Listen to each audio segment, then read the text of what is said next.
Hi, my name is David Trotter, and you're tuning in to the Soul Rich Woman Show with Janisha Alora. A strong and independent woman is something to behold. She pays her own bills, buys her own things, and she doesn't let a man affect her stability or self-confidence. She is a soul-rich woman. Are you ready to be rich doing what you love? Be on purpose and in control of your life again. At For Women Who Love the F Word podcast, we will be openly talking about getting more clients online, getting recognition as the leader and female entrepreneur, and also the F word, being fabulous, having freedom, and financial independence. It's time to own and love the F word. Welcome to the show.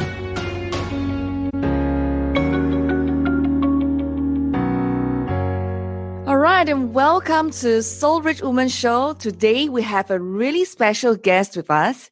His name is David Trotter, and he's a transformation coach and author of Empowered to Rise, The Secret to Embracing Your True Identity, Uncovering Your Superpowers, and Bring Inspiration to the World. He's also the host of Inspiration Rising, a podcast dedicated to inspiring women and the men who support them to rise up in life, love, and leadership. Through his Launch Your Life online course and coaching experience, he helps women and men overcome painful life transitions and develop a workable plan to make lasting changes. He has over 25 years of experience, okay? He is super amazing, super awesome because I met him on his show where he interviewed me. And then he's so cool because he interviews women, and I just felt that he is super, has this personal touch, and I'm just going to share him with you. So welcome, David, to the show. Thank you so much. It's an absolute honor to be here. It really is. Thank you. No, David, tell us a little bit more about yourself. What do you do, and how's your journey like as an individual? Yeah, well, as you mentioned, I am a transformation coach and the host of the Inspiration Rising podcast.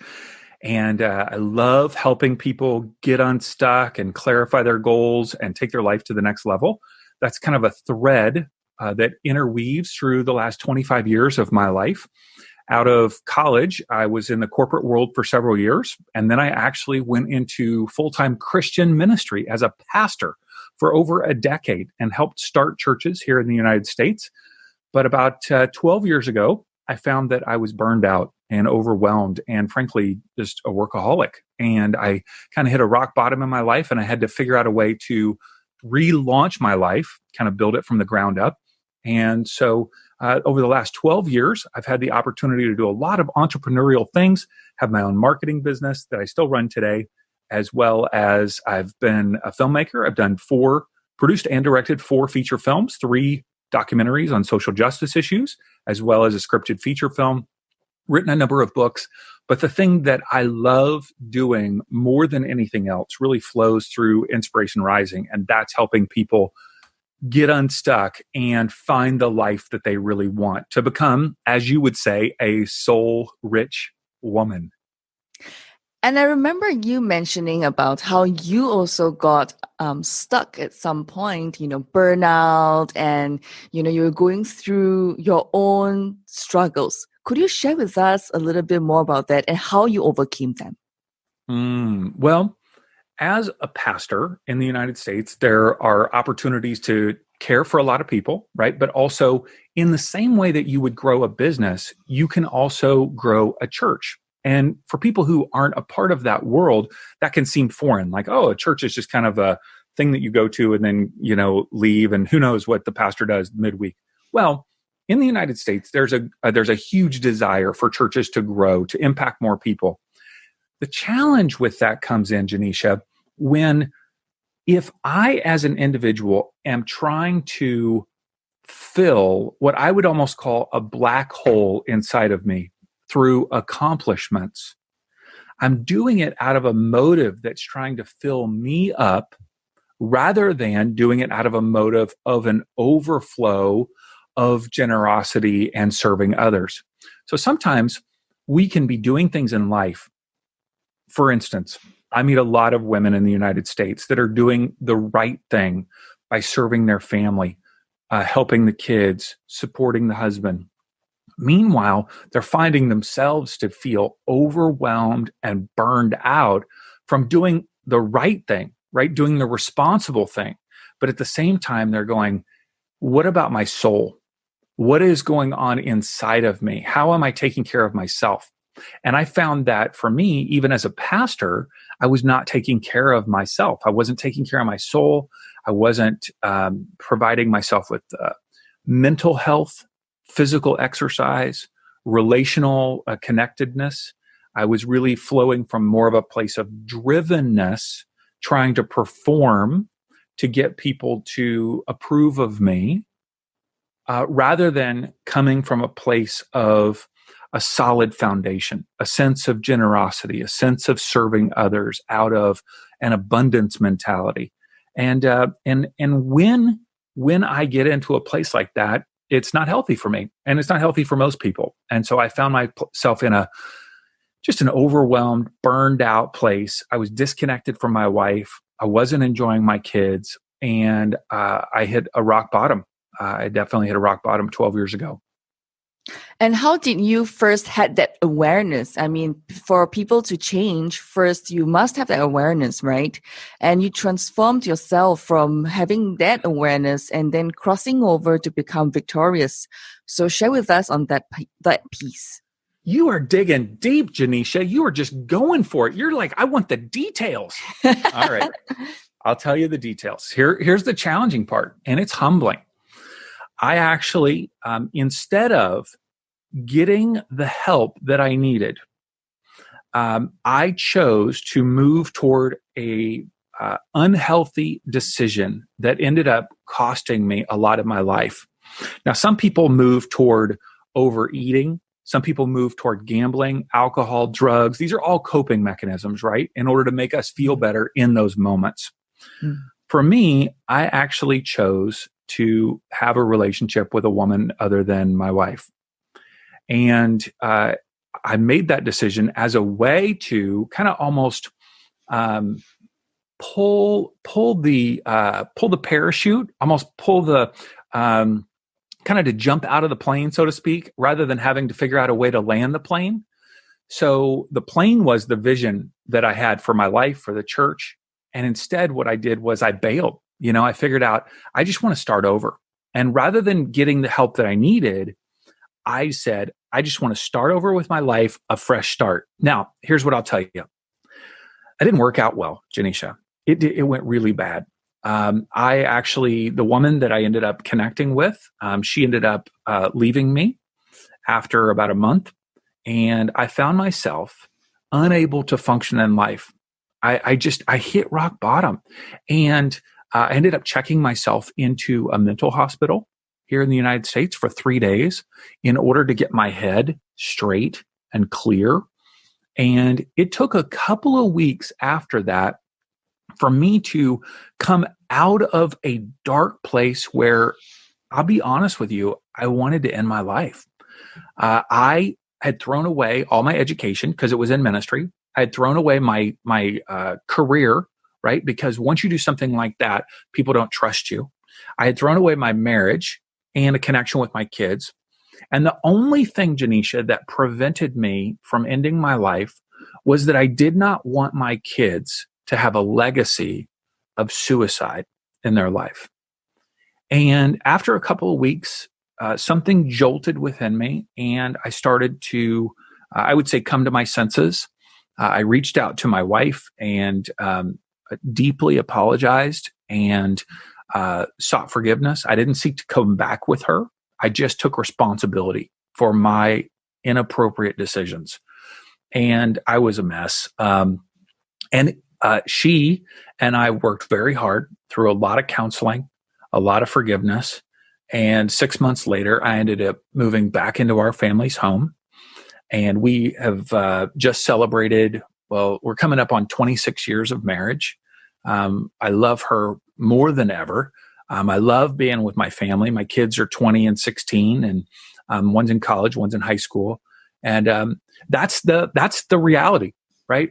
If we don't get help when we're feeling overwhelmed and we turn to coping mechanisms or ways of trying to make ourselves feel better rather than dealing with the actual problems, we end up making some decisions that hurt ourselves and hurt other people.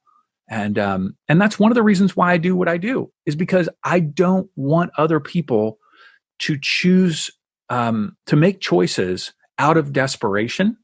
I want to help women and the men who support them get the help they need before they make a decision like that, right?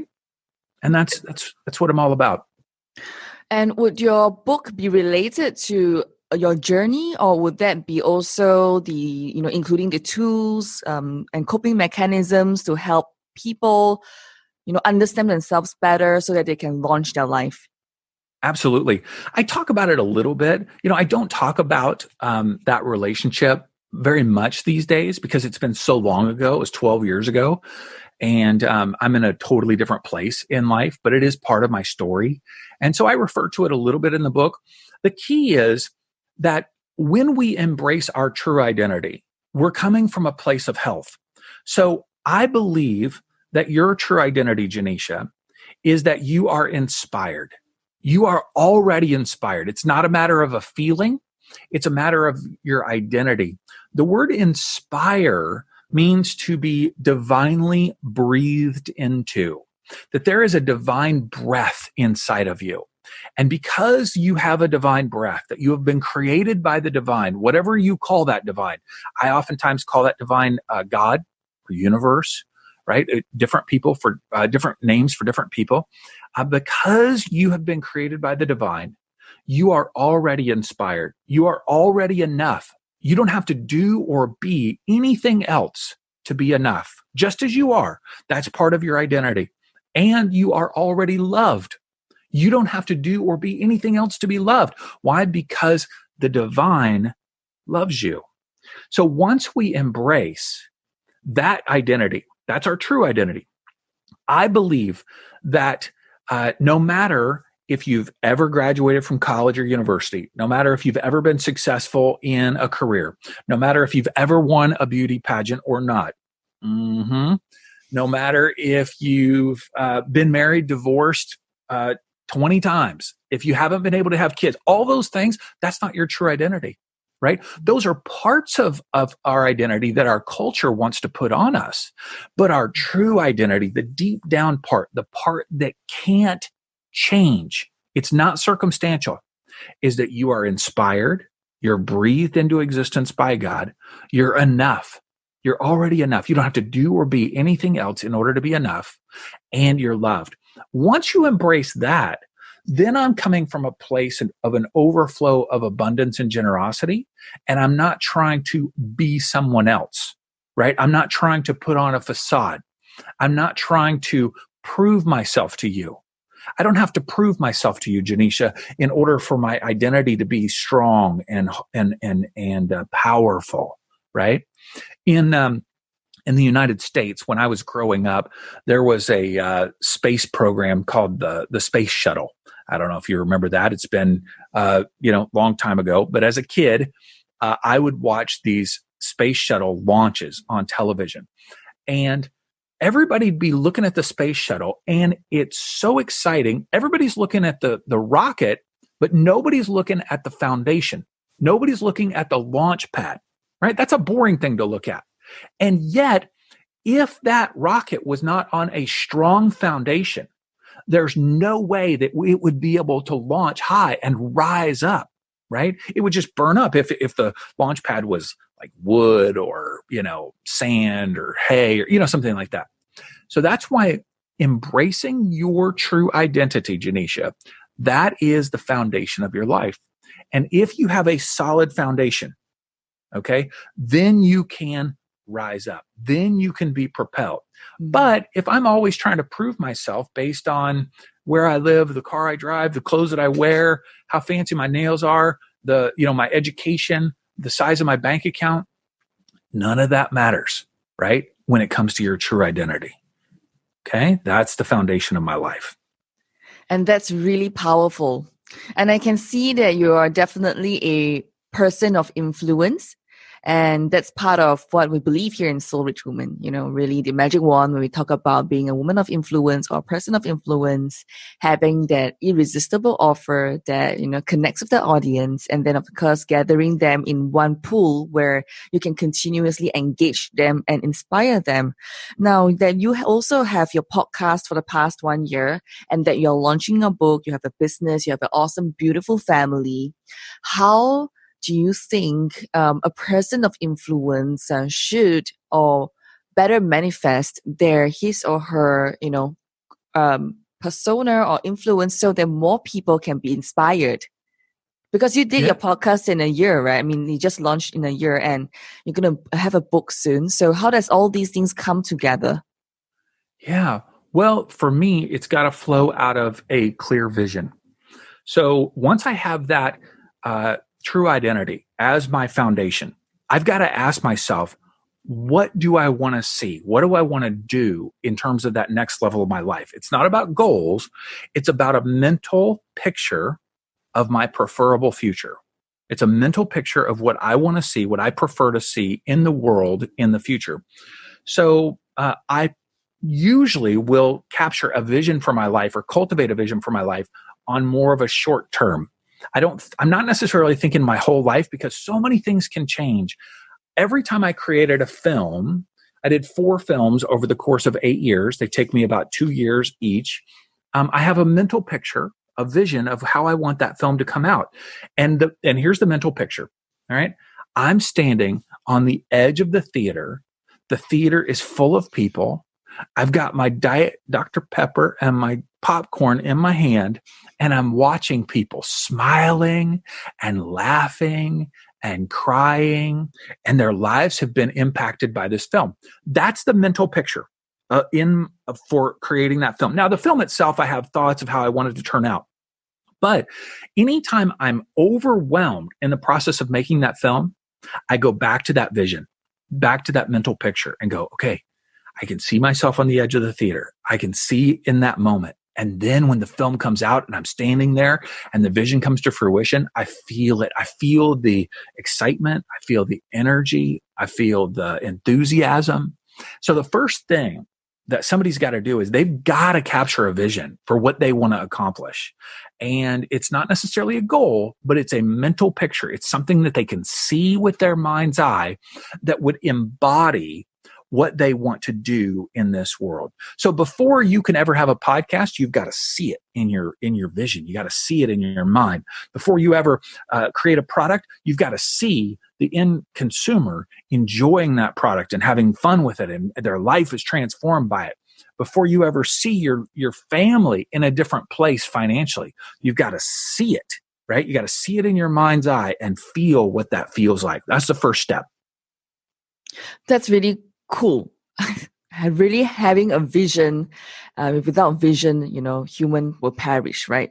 So I just want to ask this, which intrigued me, because you talk about vision, you talk about, having strategies to launch your life, get unstuck. What are the myths or top myths that a person has, or whether man or woman has about, themselves not being empowered to rise? What are the most commonalities that you see in your entire career?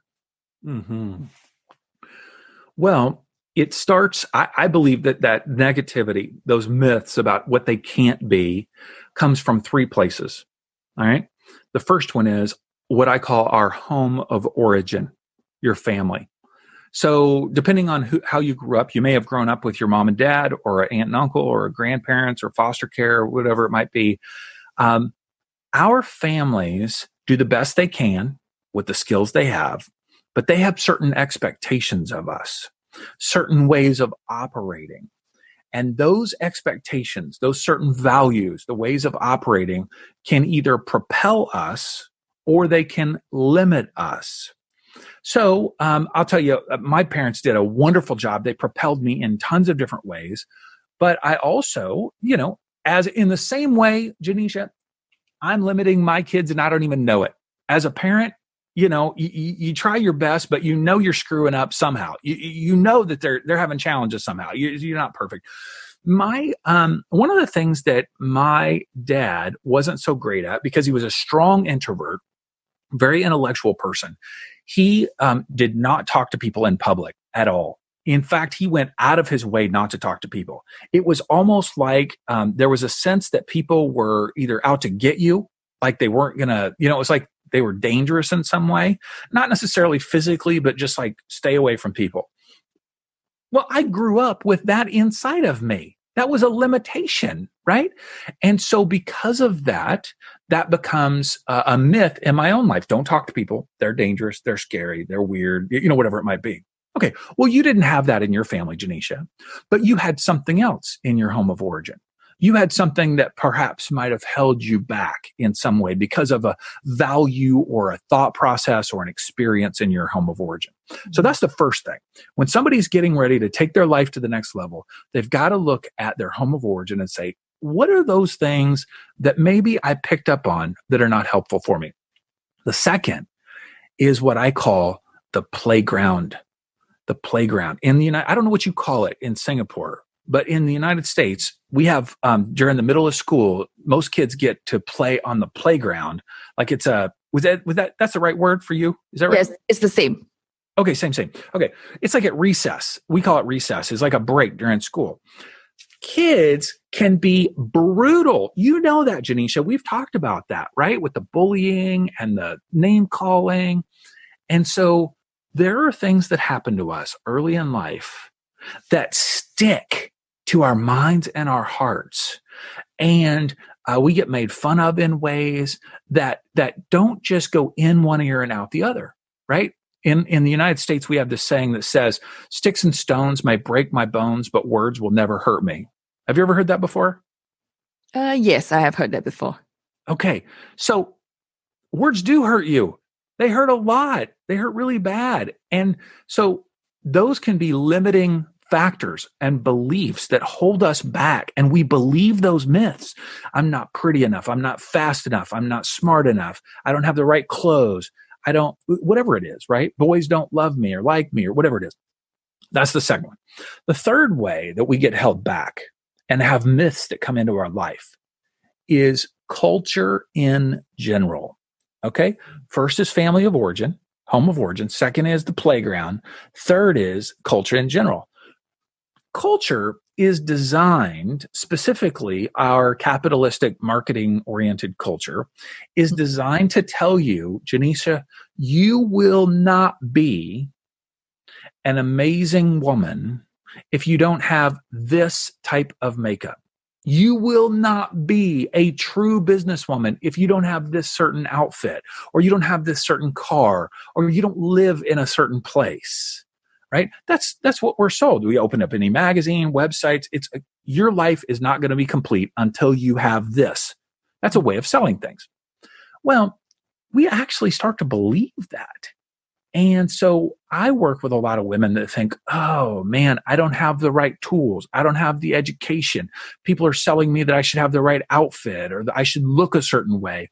I should be a certain shape, body, right? Oh man, our culture really presents a certain shape woman that is going to be a successful, attractive, sexy woman. That's a myth, right? And our culture propagates that. So I find that those three areas, our home of origin, the playground, and culture in general, end up providing myths that are unique to each one of us, because we all go through different experiences in life, that end up holding us back from rising up to be who we can be. Yep, that's probably true as well, even in Southeast Asia. I mean, there's a lot of cultural stigmas that ties around women as well in rising up. If you were to do a full-time entrepreneurship, you'd be judged and stigmatized if you come from Vietnam, because being in a job, having a family, raising children is the way it's supposed to be. But I'm glad over the last 5 years, 6 years, I've seen really women rising up and things are starting to change. But it was only possible for it to change when influencers like us come together and speak about it and raise our voices together and be heard and shine and then lead so that we can change the world together, right? That's So right. right now you're interviewing so many women. And before that, I mean, how do you even recognize that power of voice to lead through your voice and the other women's voices to shine? I mean, podcasting, I know it's big time in the US, but first of all, I mean, you're a guy, and then you take a step forward, and without barriers, you just went ahead and speak to so many women. I mean, how do you first make the connection? Number two, why do you even start a podcast? And when do you decide to let your voice shine together with the other women? Yeah. So in late 2018, I was talking to my wife and I said, I don't want to do another film right now because they take so long, and they're just so much work. There's so much effort, and the impact is from year to year, right? Versus I want to make a difference on a day-to-day, week-to-week basis.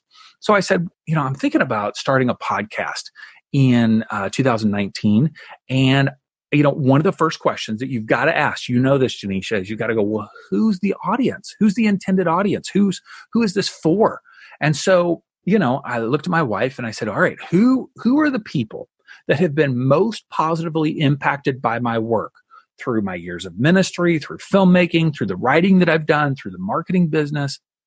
I said, I think it's women. I think women kind of even age 30 to 60 tend to be the people that are most drawn to my work.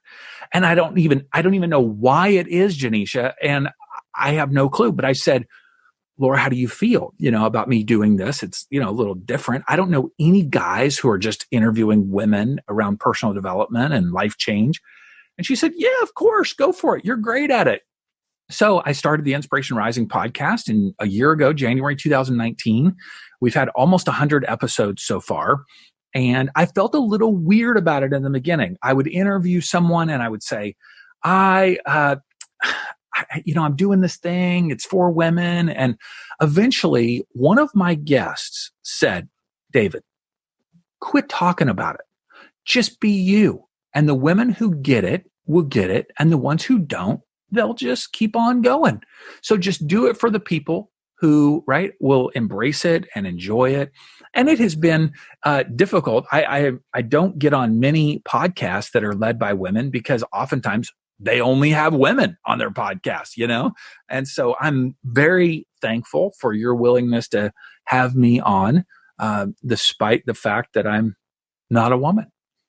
Yeah, the reason because I just felt a connection, and because your podcast interview women. So I think that women should have the resources that you have gathered. And I think it's really powerful significantly because for us is to help women to own and have the F word, being fabulous, having freedom and financial independence. And above all, family, which you have it.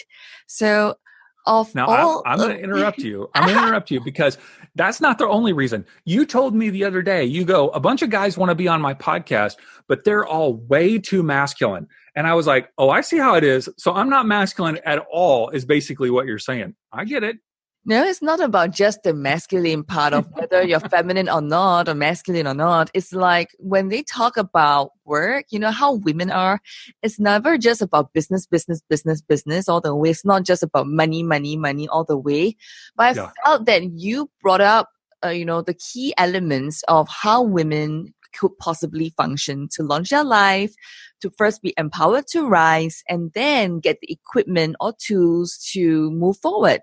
So this is to me important because when we put women and men on the racetrack, in front of the men, there's always the briefcase, the work, but in front of a woman, there's always the children, the laundry, the washing machine, the kids' homework, and many other things that prevents the woman from living the best of who she can be. So for you, which one is your favorite F word? Is it fabulous? Is it freedom? Is it financial independence, or is it family? Well, I mean, I think the right answer is family, is it not, Janisha? I think I better say that one. I mean, I love my family. I love spending time with them. That's my favorite thing to do. And that is different. You know, when I was a workaholic and driven in that way, I saw that my family was almost like in the way of what I wanted to do rather than seeing it as a sense of groundedness. Because I'm such a type A driven type of person, I have to say that my family and my wife really grounds me in a way that feels like there's peace. I did not have much peace in my life because I was so go, go, go, go, go all the time. And since my kind of burnout or rock bottom experience, I have found that peace is really a number one value that I need in my life. Because if I don't feel centered and at peace, I'm not going to be able to just be present with you. I'm going to be thinking about all the different things that I need to do. Otherwise, no. I'm just present with you. All I'm thinking about is our conversation right now because I'm at peace, right? Well, my family helps ground me and creates that in my life. I love all the other ones, of course, too. Freedom and I've gotten the last 12 years, I've gotten to travel around the globe to different places. I've been to India like 9 or 10 times doing humanitarian work, Taipei, Taiwan, Dubai, Nicaragua, all sorts of places, Bangkok, Thailand. I love all of those cities. I have gotten to travel there in the last decade. So that's a fun part of freedom as well. And to you, who and what is a soul-rich woman? Wow. Well, I think it goes back to a sense of that woman knowing her true identity, that her soul, it starts in her soul. It doesn't start with her pocketbook. It doesn't start with her bank account. It doesn't even start with her outward appearance, right? That's all beautiful. I enjoy that. It's super fun. But it starts in the soul, that there is a confidence in knowing who she is, that she knows that she's inspired, that she knows that she's enough, that she doesn't need a man to make her enough, right? She doesn't even need girlfriends to make her enough. She is enough in and of herself, and to know that she's already loved. One of the challenging things that I find, and this is with everybody, but particularly women, if there is not an awareness that she's already loved, she will then begin to seek a partner to fulfill that sense of love because she can't first love herself. So if she can feel secure in her identity, that she is divinely inspired, she's enough, right with who she is, and that she's loved, that is a woman who is rich in her soul, right? That is super powerful and super attractive to the opposite sex, but it's also just attractive in business. It's attractive to other women. Other women want to follow a woman who is a soul-rich woman, right? Women don't want to follow someone who is just putting up a facade, because eventually that facade will drop. Eventually we'll see that woman without her makeup on, okay? That's not going to, right? But if she's authentic, no matter what she looks like, she's beautiful. Wow. Great way to really put it into context. So what is the favorite book that you are reading right now or you have read before? Well, I would say my favorite book of all time is by Tim Ferriss, The 4-Hour Workweek. It's an oldie, but that book transformed my life. I grew up in a home where my dad worked for the government here in the United States, and my mom worked in like an administrative assistant in the mortgage industry, banking industry. And my parents are super faithful. I mean, faithful. They 9-to-5 job, day in and day out, get the paycheck, and provide everything I ever needed.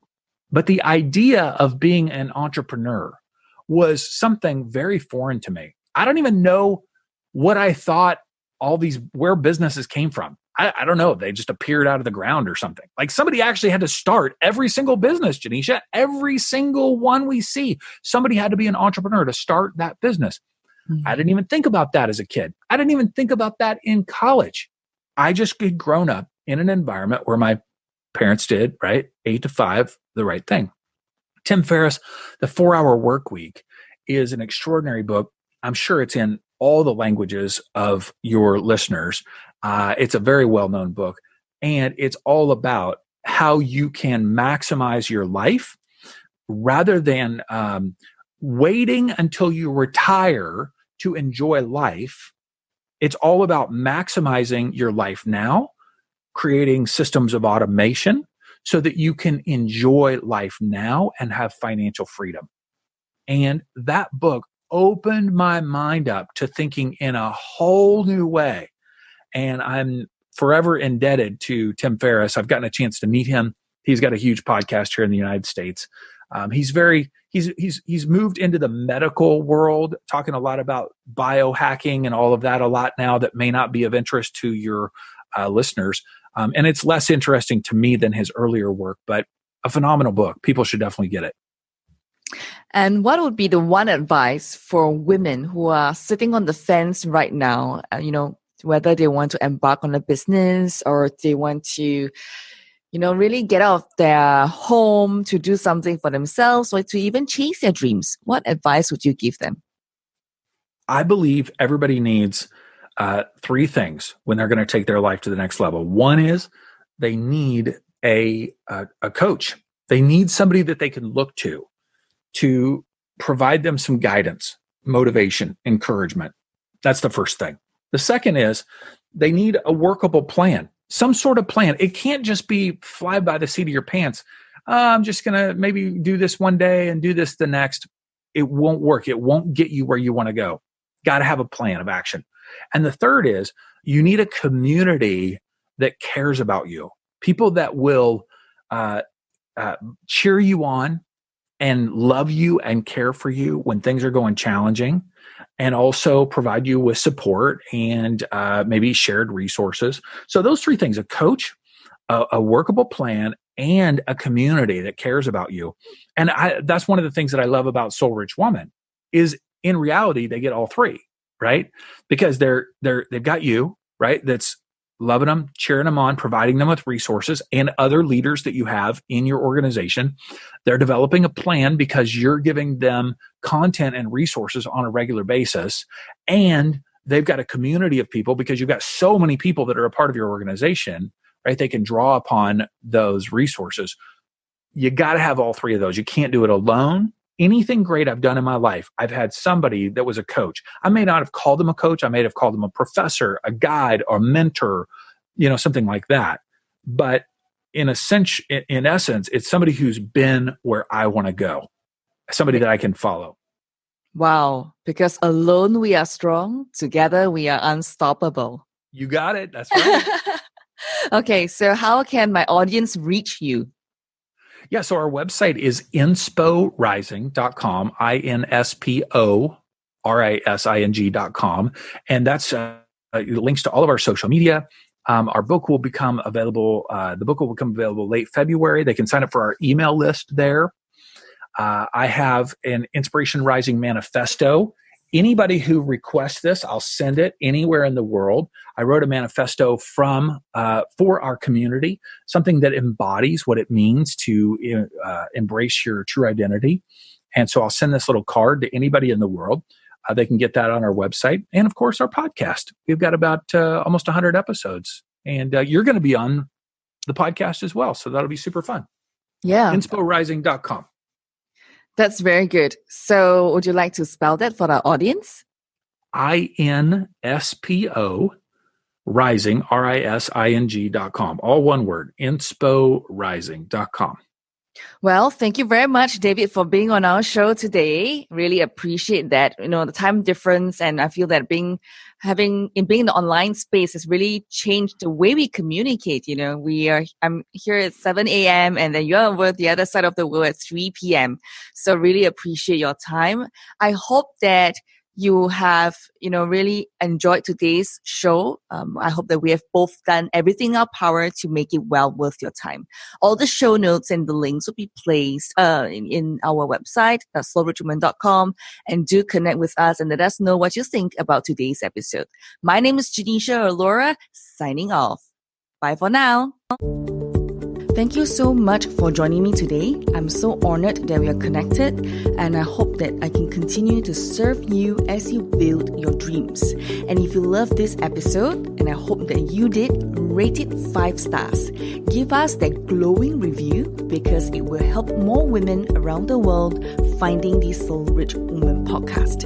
Alone you are strong, together we are unstoppable. Now share this with every woman who needs it because this is how we are changing the world, one woman at a time. As always, get out of your comfort zone and go towards the dreams you've always wanted to achieve. For women who love the F word, being fabulous, having freedom, and financial independence. My dear soul rich woman, sending you my love, and I'll speak to you soon. Bye for now.